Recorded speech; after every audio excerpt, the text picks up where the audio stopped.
अक्सर हामीहरूले पोलिटिसियनहरूलाई भिडमा, मानिसहरूको साथमा, सामाजिक कार्यक्रमहरूमा, इन्टरभ्यूहरूमा देख्छौँ, जहाँ उनीहरू सधैँ रेकर्डेड हुन्छन् र हामीले क्यामेराको फ्ल्यासमा उनीहरूलाई सधैँ मुस्कुराइरहेको देख्छौँ। हामी सबैलाई लाग्छ राजनीति भनेको पावर, फेम र रेस्पेक्ट हो, तर वास्तविकता यति मात्र होइन। राजनीतिक जीवन सजिलो छैन। अफ द स्क्रिन प्राय तनावले घेरिएको हुन्छ, अनिदो रातहरूले भरिएको हुन्छ, एकान्तले आत्मालाई मौन पीडामा बाँधिरहेको हुन्छ र धेरै जसो बेला अनेकौं दोधारहरूले सताइरहन्छ। आज हामी यो भिडियोमा राजनीतिज्ञहरूको जीवनभित्र लुकेर बसिरहेका ती 3 अदृश्य पाटाहरूको कथा खोल्नेछौँ, जसले शक्ति पछाडिको मौन पीडा, दबाव र द्वन्द्वको चित्र देखाउँछ। सधैँ सार्वजनिक आँखाभित्र कैद जीवन, कहिल्यै नसकिने कामको माग र सक्रिय राजनीतिमा हुँदा महसुस हुने एक्लोपन।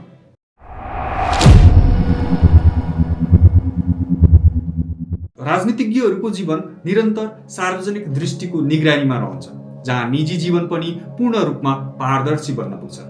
पत्रकार, सामाजिक सञ्जाल, विरोधी र समर्थक सबैको नजर उनीहरूमा हुन्छ।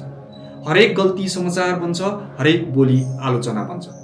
यस्तो लगातार निगरानीले उनीहरूलाई भित्रभित्रै थकित बनाउँछ। यही प्रसङ्गमा बाराक ओबामाले आफ्नो पुस्तक अ प्रमिस्ड ल्यान्डमा लेखेका छन्, नेतृत्व भनेको केवल शक्ति होइन, त्यो त निर्णयको बोझ र नैतिक परीक्षाको यात्रासँग जोडिएको हुन्छ। त्यस्तै 2020 को फ्लाइन्डर्स जर्नलले के भन्छ भने राजनीतिज्ञहरू सधैँ सार्वजनिक नजरमा हुन्छन् र यो निरन्तर दबावले उनीहरूको मानसिक स्वास्थ्यमा गहिरो असर पार्छ।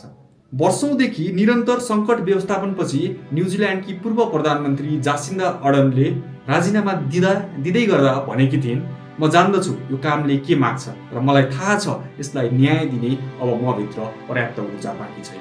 यो घटनाले के देखाउँछ भने निरन्तर दबाव र चुनौतीहरूले नेताको भित्री ऊर्जा कसरी थाकेर शून्यको सीमामा पुर्याउँछ। यी सबै उदाहरणहरूले एउटै कुरा भन्छन्, जब तपाईँ सधैँ हेरिनुहुन्छ, तपाईँ भित्रको शक्ति बिस्तारै समाप्त हुन थाल्छ, तपाईँ थाक्नुहुन्छ।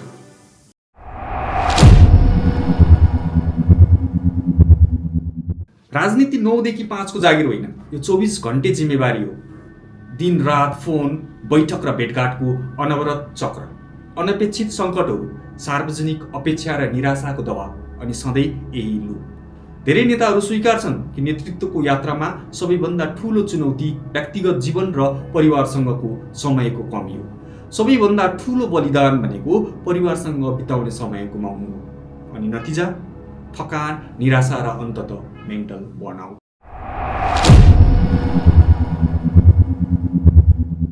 सत्ताको कुर्सी सधैँ उचाइमा हुन्छ, तर यस पदसँग सधैँ एक्लोपना र मौनता पनि जोडिएर आउँछ।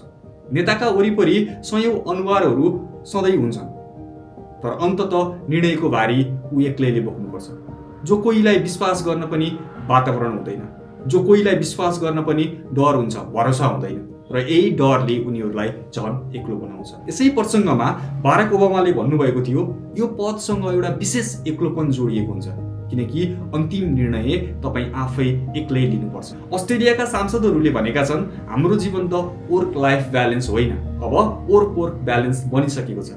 भिडभित्र हुँदा पनि उनीहरू भित्रभित्र एक्लो महसुस गर्छन्, किनभने उनीहरूले रहस्य बोक्नुपर्छ, जिम्मेवारी बोक्नुपर्छ र अन्ततः दोष पनि आफैले नै बोक्नुपर्छ।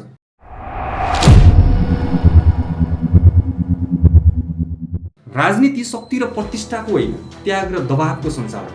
यो जीवन सधैँ निगरानीमा हुन्छ, थकान बिना काम गर्न बाध्य हुन्छ र प्राय सत्ताको शिखरमा मानिसहरूका बीच पनि एक्लोपनमा रहन्छ। यी अनुभवहरूले स्पष्ट देखाउँछ कि राजनीतिक जीवन गम्भीर र चुनौतीपूर्ण अनि भारी हुन्छ। यदि हामीले नेताहरूको चुनौती बुझ्यौँ भने हामीले उनीहरूलाई विश्राम दिन सक्छौँ, मानसिक सन्तुलन कायम राख्ने समय दिन सक्छौँ र नेतृत्वको भारी अनि जिम्मेवारी सहर्ष सामना गर्न सहयोग गर्न सक्छौँ। किनभने नेताका कदम बलियो भए देशको भविष्य पनि मजबुत हुन्छ। Thank you. आजको लागि यति। तपाईँलाई आजको यो एपिसोड कस्तो लाग्यो, तपाईँलाई लागेको एक्सपिरियन्स र अनुभव कमेन्ट सेक्सनमा सेयर गरिदिनु होला। अर्को भिडियोमा फेरि भेटौँ।